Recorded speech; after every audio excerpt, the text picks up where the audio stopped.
VGMP. Hello everybody and welcome to a brand new episode of VGMP DLC edition, where we review shorts and mini video game related content that is too small or otherwise undeserving of its own full length episode. And today we are doing the impossible. We are going where all good franchises go to die as we review Chao in Space. So for those who don't know, or who have perhaps forgotten, Chao in Space started as a fun little Easter egg in Sonic Adventure and Sonic Adventure 2. Yes. You can find posters in Station Square, and then I think in Sonic Adventure 2, it's in the Radical Highway level, isn't it? And is it possibly in City Escape as well? Yes, It's definitely in Radical Highway. Yeah. But I think you see some posters in... I'll be honest, my main City knowledge Escape of this is in Station Square from Sonic Adventure. I don't really know much of it from Sonic Adventure 2. Okay. Basically, they were fictional film posters for films called Chao in Space, which were very clearly Star Wars parodies with Chao in them. For those who don't know, Chao are the little blue things from Sonic the Hedgehog that basically in Adventure 1 and 2 functioned as a sort of advanced Tamagotchi-style virtual pet type minigame. Yeah, do you know how they came about? No. So basically, in the game Knights, which was created by Yuji Naka on the Sega Saturn, he created something called the A-Life system, which was a precursor to the Chao system, which is still called A-Life, but it was a more advanced version. And essentially, as you play the game, and I don't fully understand why, because I'll be honest, I don't fully understand Knights. It's a weird... You have to get your head into a weird headspace in order to understand it. Every single video I have ever seen of Knights... Yeah. I can't work out what you're meant to do. No. And I have one of the Knights games, and I've played it for 30 seconds. Well, the first Knights is weird because, like, when you do certain tasks, you've got a certain time frame to get back to the start of your loop. And you assume, because it says you've got this much time left, that you've got to get there as fast as possible. But apparently one of the parts of the game is that you don't have to get there as fast as possible. Slower the better. You want to spend that time racking up high score. So, but it doesn't tell you this shit. You just kind of have to learn it somehow by osmosis from playing the game, which unfortunately means that the game is hard to recommend or get into nowadays, because essentially you have to tell people to work at it enough times until it suddenly clicks. But anyway, within that game, there was these things called... I can't remember what they were called, actually. They were little angel-style characters that looked like basically angelic precursors to the Chao as well. They have a cameo in Sonic Adventure in Casino Night Zone. Yes. If you go on the Knights pinball table. Oh, excellent. So those characters, they were your A-Life system, and there was a way that you could feed them and, basically give them life. But during gameplay, I've never figured out how that worked.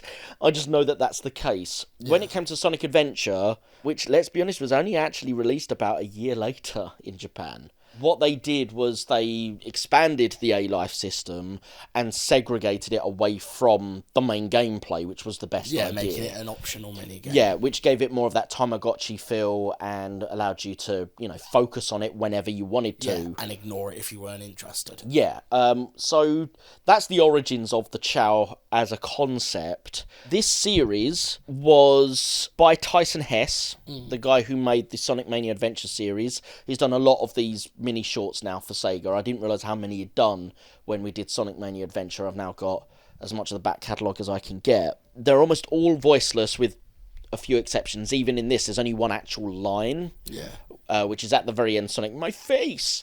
But other than that, there's no dialogue. Yeah. Mike Pollock does return as Robotnik, obviously doing just some grunts and groans, and as does... Who plays Sonic now? Roger Craig Smith. Yeah, he returns doing... Yeah, I knew it was his voice as soon as he said the line, because he is also very famous as the voice of Chris Redfield. Yeah, he's been replaced, I think, in the main series now, yeah. But... He has. Well, they replaced him and then they brought him back because the new guy they didn't like. Oh, okay. Or do you mean in Resident Evil? He has been replaced in Resident Evil. Oh, I mean in Sonic, yeah. Oh, I think they brought him back and then I think they replaced him again. So I think Frontiers, it is a new guy. Yeah, I think what they're doing is they're using him for this sort of side media canon now. Right. Whereas things like Sonic Frontiers, maybe because it's a different director as well. Yeah. To be fair, Frontiers has a new director. Yeah, he retired as Chris Redfield recently, actually. I think Village was the first game where he's not Chris Redfield. Right. Which is why Chris has got a noticeably much deeper voice in Village. It's actually the same guy who voiced, I forget his name all of a sudden, which is rude of me, but it's the guy who voiced Carlos in the remake of 3. Oh, okay. He's now Chris Redfield. Right. But it always tickled me growing up in the 2000s and the 2010s. It always tickled me that the same guy who was like, "Come on, Robotnik, what you gonna do?" was also the guy being like, "Damn it, Wesker!" And I was just like, "Yep." And I just kept imagining, what if they like accidentally crossed over and Robotnik was just like, "What are you gonna do now, Sonic, against Ouroboros?" And imagine fucking Wesker with a Chaos Emerald. Mate. Chaos Control. You know what? Those are two completely opposing villains that I would stand working together. I think they'd be great. Let's be honest, Wesker would kill Eggman. Oh, yeah. Wesker but Eggman wouldn't see it coming. Yeah. That's the... Wesker famously betrays everyone he ever teams up with, so... Yeah, it's not worth... you should never team up with Wesker. No, it's such a silly thing to do. So the main plot of this, it's only 3 minutes, so don't worry, you're not in for an epic. We start off with Hero Chao and a villain Chao in space in what is essentially the Sonic Adventure 2 Egg Walkers that they used for the multiplayer mode, but with like almost like Star Wars X-Wing style wings. It's an X-Wing style fight, isn't it? Yeah, and they're having a spaceship battle, and all the screen is done so it looks kind of a bit like a VHS. And they're having a space battle, and it turns out that it's a Chao that Sonic is looking after in the Chao Garden, which is the neutral Chao Garden from Sonic Adventure 2. But while he's sleeping, he's dreaming of this big space battle. But he's sleepwalking with it and making like noises and almost hurting himself while he's doing this dream, and Sonic's having to stop him from hurting himself. In the background as well, there's a bit where Eggman appears in the back to try and steal the presents. Dressed as Santa. That was our first giveaway that actually this was released at Christmas time, which I didn't know, because at the end it also has a Happy Holidays photo. And eventually Sonic stops the Chao from hurting itself. It delivers a final punch to the villain Chao, and it turns out in real life it's delivering that punch to Eggman's face. Yeah, and Eggman plummets off the side of the Chao Garden. Yep, and leaves a hole in the clouds. And realistically would die if this wasn't a cartoon. Yeah, but you know what? There's a lot. You can go with it. Yeah. Yeah, there's a lot of cameos in this. So we've mentioned the walkers themselves. Obviously, it's based on the Sonic Adventure poster. Yeah. The Death Egg has a little cameo at the beginning. Yes, it does. At the beginning of the space battle between the X-wings, there's lots of Chaos Drives. In fact, they use the Chaos Drives as like slide-in replacements for the Chaos Emeralds within the Chao's dream. Yeah. So it becomes a Super Chao. The Penguin. The penguin, which is one of the animals that you can feed them. I don't mean Danny DeVito. There's also a Knight's Chao in the background of one of the shots, which is really cool. The Chao with the bag on its head. A Chao with the bag on its head, which is hilarious. There's a Groucho Marx Chao. Yes, there is. The Groucho Marx Chao is the principal of the Chao school. Oh, you're right. Yeah, yes. So and he has a photo of him, like, remembering him. Yeah. There's loads of musical references as well. The music in the Chao Garden is the music from the Sonic Adventure 2 Chao Kindergarten, isn't it? Yes, it is, yeah. And I noticed in the credits, although I don't actually recall hearing it myself in there, one of the songs in the credits was City Escape brackets Chao version. Interesting. Credited to Jun Sonoy. Yes. But I didn't pick up it. I'm familiar with the song City Escape, obviously, as any Sonic fan should be. But I didn't recall, unless the Chao version is radically different, I didn't recall hearing the might have to listen again. Maybe the combat music is actually that, but it's so different. Yeah, it's been mastered so differently that it's hard to recognise. Another couple of things is there's presents, some of which are opened, and you can see a box for Sonic Mania and a box for Sonic Forces. On the ground. See that. Yeah, cool. And during the end credits, for some reason it plays gameplay from Team Sonic Racing, which Team Sonic Racing actually has its own dual animated spin-off, which only again in of itself lasts 12 minutes. So I found it very odd that they were advertising that game, but maybe that was the most recent game for the Christmas this came out. It must have been. Do you know what year this was by any chance? 20... But no, it can't have been because... 2019.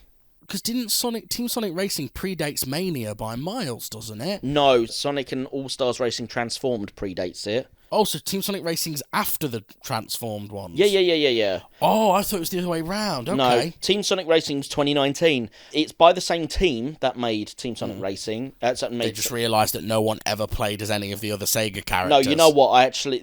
Team Sonic Racing is a better game in terms of gameplay, but actually, I feel it lacks because of the lack of others. Because it's all Sonic based. For me, it doesn't. Because I've played Sonic. I think. Did you buy it? You bought me Sonic I Transformed, did. Didn't you? Yeah, I did. I literally have never played as anyone on there except Sonic, Shadow, and Eggman. Okay, Not you might prefer Team Sonic. The other downside to Team Sonic Racing is it's the first time they've tried to put in an actual story. Oh, okay. The problem is the story's a bit shit. It always is in racing games, isn't it? Yeah, and Same with fighting games. The story's nearly always shit because it's sort of just perfunctory. It's an excuse to have the race happen or the fight happen. Yeah. Okay. I liked the art style here. The art style is incredible. Tyson Hare smashing it out of the park again. This works really well. Being short, if it was any longer, it'd be garbage. But it's exactly the right length. Yeah. To just be a charming, cute little. Yeah. Oh, this is nice. It doesn't outstay its welcome, and No. it doesn't. It still gives a satisfactory story for its running time. Yeah, it's very and just if you're an old school Sonic fan like we are, it's just a nice little thing, innit? Having Chao in space is actually a thing now. Like, Yeah, I honestly, I have to say, I loved this. I genuinely loved this. I think it was a perfect love letter to Sonic to me. Yeah. Don't get me wrong, you couldn't make a feature of this. There's not the story doesn't lend itself to that. I'm not hoping for more Chao in space, but I don't think that's on the cards anyway. I think it was just he'd seen that thing and gone, I wonder if I could do something with that. Just something small, little ditty. Sega's funded it and created this. It's great. I love that it was the adventure era Sonic character model as well. Yes. Because a lot of these, I know this is me differing from a lot of people. Again, I admit I'm in the minority here. A lot of these 2D animated Sonic things that we're seeing, because a lot of them are for the Mania era. Yeah. They're all using the short, stumpy, classic Sonic model. Yes. Where he's a bit shorter and a bit chubbier. Yeah. My favourite Sonic is the adventure era Sonic, where he's a bit leaner, a bit taller. All the cameos essentially are pretty much all from the adventure with era one as well. exception, the Death Egg. Yes. That should be the Space Colony arc, really, shouldn't it? But I think it was because they were doing a Star Wars parody. That's the Death Egg. Oh, totally. I'm not saying change it. It's a Death Egg. It's just Death Star. The Death Star, yeah. It just feels a little bit out of place. I was a bit like, oh, shouldn't that be the arc? Yeah, but I think I was fine with it. Like, I think the Death Egg is more recognisable because it's got the big face on it. Let's be honest, they both look the same because the arc's got the face on it as well. Oh yeah, good point. Let's be honest, they're the same thing except one's a full circle, one's a full moon, one's a half moon, and then there's a total eclipse. Of the heart. That is a reference to an old Jaffa Cakes advert in the UK. Indeed. It is indeed. Any American listeners are going to think we're right weirdos. It was basically an advert where it was a teacher in front of a young school class as she holds up a Jaffa Cake, which I've just realised if you're American you won't even know what one of those is. And she goes, it's a circular chocolate cake biscuit. Yeah, and she goes, full moon, bites it in half moon, bites that, eats that, and just goes, total eclipse. Yeah, and then she does it all over again. Yeah, it doesn't share them with the children. Oh no, screw the children. There's so Tikal appears in this as well as a Force Ghost. Yep, which I thought was actually quite a charming little extra because, of course, the child would want to honour Tikal. Yeah. Obviously, she's dead in canon. Yep, and so I thought that was a nice little extra tidbit. One of the few people who dies in this franchise who stayed dead. Yeah, they haven't bothered trying to revive her, and you know what? It's all the better for it. Yeah. So I've got a negative review here from IMDb. Go on. So this is from 2020. It's 1 out of 10. Please stop it. Please stop making stupid cartoon from Sonic. This is not cool at all. I can't believe Sonic was tired from following Chao. This was just a dream for Chao and just an empty dream. And not funny and not enjoyable. Please, Sega, don't ruin Sonic. I mean, we could argue about this, but He's wrong. The ship has sailed on Sega ruining Sonic. It sailed a long time ago. Yeah, I mean... Around 2006, that ship sailed. Yeah, well, to be honest, Sonic Heroes ruined Sonic. But... Sonic Heroes... Let's talk about that for a minute, because let's be honest, we've got to pad this episode a bit. Yeah. I'm seeing an awful lot, and I'm about to be a grumpy old man. I'm seeing an awful lot of Sonic Heroes love lately. I know, I hate it. People being like, oh, this is a classic game. You played it when you were a kid, and you don't remember how shit it is. We want it to be remade, we want it to be remastered, etc., etc. And I just find myself... Fair enough, they can enjoy what they want to enjoy, but no one on earth can say I haven't given Sonic Heroes its fair chance, because let me tell you, I have owned that game since it came out, around 2004. I've given it multiple chances as well, by the way. I've literally played it multiple times on different consoles, so I've even tried different versions of it. And admittedly, one version, I think the GameCube version, is less buggy than the PS2 version, if I remember right. The PS2 one is renownably the most buggy. Yeah, and that's how I first played it. It's also how most people played it, because, let's be honest, GameCube, Xbox, and PS2 were your options. Yeah, and PS2 annihilated the other two in sales. Yeah, so... Yeah. If anyone listening has played Sonic Heroes, 90% of the time you'll have played it on the PS2, which is the buggiest one. And anyway, so I've played it multiple times. It's just not fun. It's not at all, is it? It's so fucking shit. Yeah, and you know what? The idea's kind of cool. Kind of. It's done way too... It's too clunky. Yeah. What it should be is you should have an option to play the levels your way. But instead the levels are just clearly delineated as you must be the speed character for this bit. You must be the power character for this bit. And also, the other thing that kills Sonic Heroes, you've got 4 campaigns, but they're all the same. Yeah. I know they're different difficulty levels, but they're all the same levels. Yep. So you want me to play all these levels 4 times? Yep. But the same way, because you have to use the same power, speed... Just with the difficulty cranked up and down. Yeah. It's rubbish. That's when they first started making the robots really shit, innit? That's the debut of the egg porn. That was the first time the egg porn. Now, I don't mind the egg porn as a design, but when it's the only design... I'm sorry, like, it's got more character than the gun robots from Sonic Adventure 2, I'll give them that. But I'm sorry, all gun robots or all egg pawns, the choice is, I'll take neither. Yeah, that was an error of Sonic where from then on it became all the robots had Eggman's face on them, didn't they? Yeah. Because Shadow the Hedgehog has the same problem. All the Eggman-based bosses are just robots with Eggman's face on them. Yep. And you're like, he used to have, like, cool machines? Yeah. They've run out of creativity with his robots, and I hate that. And now they're basically just doing shitter versions of the Death Egg robot from Sonic 2. Yep. And it's just like, no, give me the creativity. We mentioned this when we did Sonic Prime. It was nice, even though it was only in the intro, it was nice to see Badniks again. Yeah. Give me Badniks. Yeah. I want Badniks. That's what was good about Sonic Generations, because you got Badniks back. Yeah. It's infinitely more interesting, just conceptually. Also, just in case anyone's wondering, well, you're probably just hating on Sonic Heroes because it's dated. But of course it's dated, it's old. But I love the games that come before it. Yeah, but I actually remember saying at the time that I thought the game was garbage, and you can find it online. I used to do a radio show online called The Sonic Hour. Now, I apologise in advance if anyone seeks that shit out, because I was only 16 at the time, and some of the stuff I say was based on very much 90s humour, which has not aged well. I remember using the word gay as a derogatory in the first season quite a bit, which I shouldn't have done, and I understand that. But there is an episode called The Sonic Heroes Hour in Season 1, I believe, and the 2 other hosts on the show were gushing about Sonic Heroes. So it looks amazing. I went, it looks shit.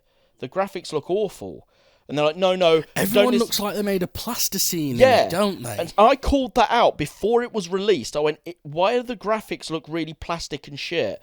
And they're like, no, it looks fine. And they even went, no, don't listen to Rory. He doesn't know what he's talking about, right? But you're right. I'm fucking right. It looked plastic. And Sonic Adventure 1 and 2... They have less texture The character models Yeah. have less texture to them than they do in the previous two games, Adventure 1 and 2. And that was my point. And this was the point where I started to differentiate a lot from people in terms of respecting graphics. Mario Kart Double Dash had the same issue. When they started showcasing Mario Double Dash, I was like, why are the textures shit? Why does it look awful? And people are like, no, it looks amazing, you're wrong. And loads of people still tell me that I'm wrong about my opinions on Double Dash. Now, whether you enjoyed the gameplay or not is a matter of opinion, fine. Because I actually think it controls like garbage. But, fine, if you enjoy the controls, that's fine. But you cannot tell me the graphics look good, because A, the characters all have the plastic effect that Sonic Heroes has, which I hate. And the other issue is that the textures on the roadside are really low res. Yeah. And when I pointed that, I went, why do the textures look like garbage? This is a GameCube. They don't look as good as Dreamcast. The GameCube is more powerful. Why do they not even look Dreamcast quality? They're like, no, you're just being wrong. You're just being a hater. I'm like, I loved Mario Kart. Like, why would I suddenly just hate on this one randomly? It looks garbage. And here's the thing I did like, about Mario Kart Double Dash was the 2-driver mechanic. I thought that was cool. So it wasn't even the new mechanics I hated. It was they'd fudged the basics. Yeah, last year I literally replayed Adventure 1, Adventure 2 and Sonic Heroes last year. Yeah. And while I was playing Heroes, I was just playing it and I found I was having to force my way through the game. Yeah. Because I was like, I'm just not having fun. Yeah. The level design is shit. Yep. For most of the levels. Yeah, it's garbage. The controls are buggy as fuck, even not on PS2, even playing the GameCube version. Yeah. People don't... One thing I really hate in that game is the flying characters, when they run out of stamina, drop like lead weights. Yeah. Whereas if you look at any of the other games, like even back to Sonic 2, when Tails gets tired, he sort of floats down. Well, he doesn't fly in Sonic 2. You can fly in Sonic 2. Not when you play as Tails, you can't. Can't you? No. I'm on about Sonic 3 then. Yeah, he can only fly in when he's a non-controlled character. Right, okay, Sonic 3 then. When he gets tired, he sort of glides, doesn't he? Yeah, he still rotates his tails, but at a slower pace, and he glides down with it. In Heroes, they drop like bricks. The speed characters, you try and spin dash or anything, you will go in a completely different direction to what you want to go in. And the level parts that are designed for speed aren't actually designed for speed, because there's so many obstacles. Yeah. And it's like, well, if you're telling me I have to focus purely on speed at this point, why are you making it impossible? Yeah. And it's not a get good situation, it's a bad level design situation. The only good level is Seaside Hill, and even that is probably one of the weakest first acts of any Sonic game. It is the weakest first act of any Sonic game. So, we've got another Sonic-related question from our fans. This one comes from Knuckles Boy. Oh, Knuckles Boy. He wants to know what our favourite Sonic boss fight is. There's a lot to choose from. There's been a lot of Sonic bosses over the years. For pure nostalgia purposes, I'm very partial to Green Hill Zone Act 3 with the big swinging ball. Yeah. I'm wondering if it's the one from Sonic CD where you just have to grind him down. No, I'm joking. What your favourite one, really? I know what your favourite one will be. It's in Sonic CD again, and it's the pinball one. I thought you were actually going to get it right, and then you didn't. It's the pinball one. No, that's awful. That's one of the worst they've ever done. I know, you hated that. Yeah. I am watching you cry over it. I don't think I can pick a favourite one. Yeah. But some of my favourites, I really like Final Zone in Sonic 1. Okay, yeah. With the big stampers. Yep. I like the Death Egg Robot. I quite like Mystic Cave Zone's boss as well, actually. I like the Death Egg Robot, and I'm very partial, mostly for nostalgia reasons, and because it's a belter of a soundtrack, I really like Perfect Chaos as well. Yeah. Because that was just, for me, at the age I was when I played Sonic Adventure, I think I'd played Sonic 3, but I'd never played Sonic and Knuckles, and I definitely hadn't played Sonic 3 and Knuckles. So I had never done the whole, if you get all the emeralds, there's an extra level, Doomsday Zone shenanigans. Which I noticed on Sonic Origins, you get that automatically, don't you? You don't have to get all the emeralds. Yeah. Because otherwise the story doesn't work without that level. So I hadn't played that, so this was the first game in the franchise, for me, where there was the, once you've completed it with all the characters, there's actually a 7th campaign, and it's just the question mark, isn't it? Yeah. And I was like, oh, what's this? And I'm sure, on a technical level, that fight's probably not actually that well designed anymore by today's standards. But I really like fighting Perfect Chaos. Yeah. And it playing Open Your Heart as you do. I actually hate the fact that the song stops in the second half of the fight. Yeah. If anything, it ought to go the other way round, because the song is the climactic. Yeah. But they went with more orchestral style, didn't they, for the second half? For me, Perfect Chaos is up there. Maybe the Hidden Palace Zone boss. Remind me of the Hidden Palace Zone bosses? There isn't one, I'm joking. Don't you fight Knuckles? You do fight Knuckles. Actually, that's pretty cool. It's easy. It's not really a boss, is it? It's more of a playable cutscene. I don't really favouritize bosses in that way. No. They're just obstacles to overcome rather than like... Okay, it'd probably be...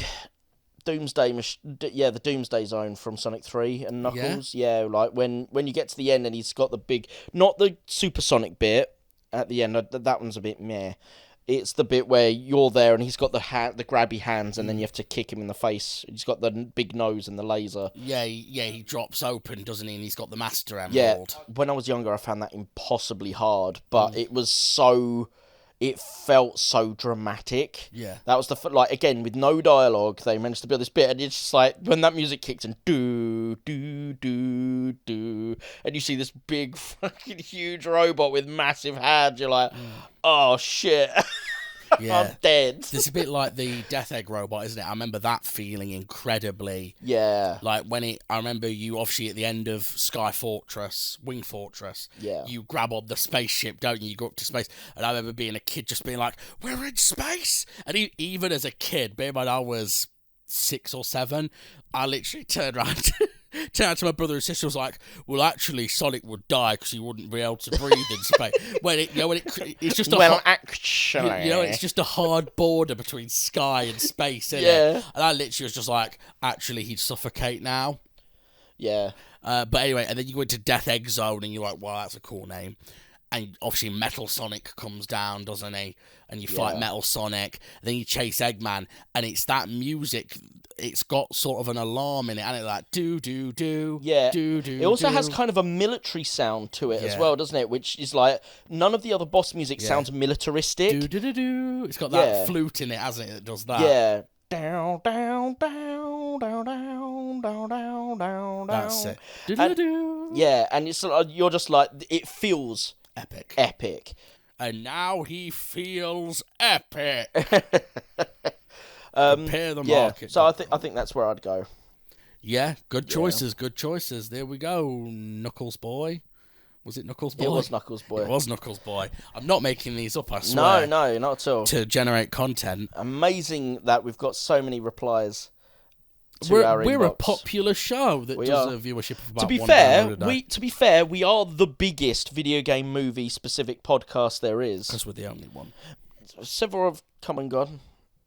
And we've outlasted them We all. have. They all last about, at maximum, I think, 11 episodes. Anyway, there we go. That is another episode of VGMP DLC. Thank you so much for tuning in. Do seek out Chao in Space if you're a Sonic fan. It's worth seeing. Where can they get it? Is it available online? It is on YouTube. On YouTube, just type in Chao in Space. Yep. Got 3 minutes, man. 3 minutes out of your day, okay? 3 minutes. And in the meantime, enjoy this preview of our upcoming VGMP. Today, we step back into Pokemon the Movie 2000.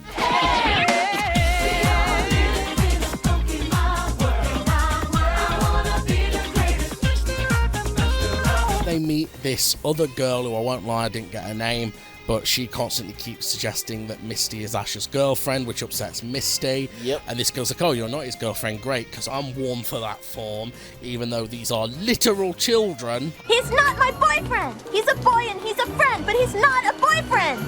You talking about me? This breaks the fourth wall a lot, doesn't it? Mostly with Team Rocket, to be fair. And Slow King. Was that? Prepare for more trouble than you've ever seen. And make it double. We're on the big screen. I'll have to catch this on video. And you're like, so you know you're in a film? Yeah, I bet none of that's in the Japanese original. That reeks of dub. Of course, without Articuno, it's not a complete set, but... That's disgusting! disgusting. The way you talk, it's like Pokemon are just things to collect, like dolls or stamps. In order to complete the actual mission of the game, you have to collect them like stamps. Well, you're or carrying like them around in dolls. fucking Pokeballs. Yeah. I'm sure they love that. Game over, yeah!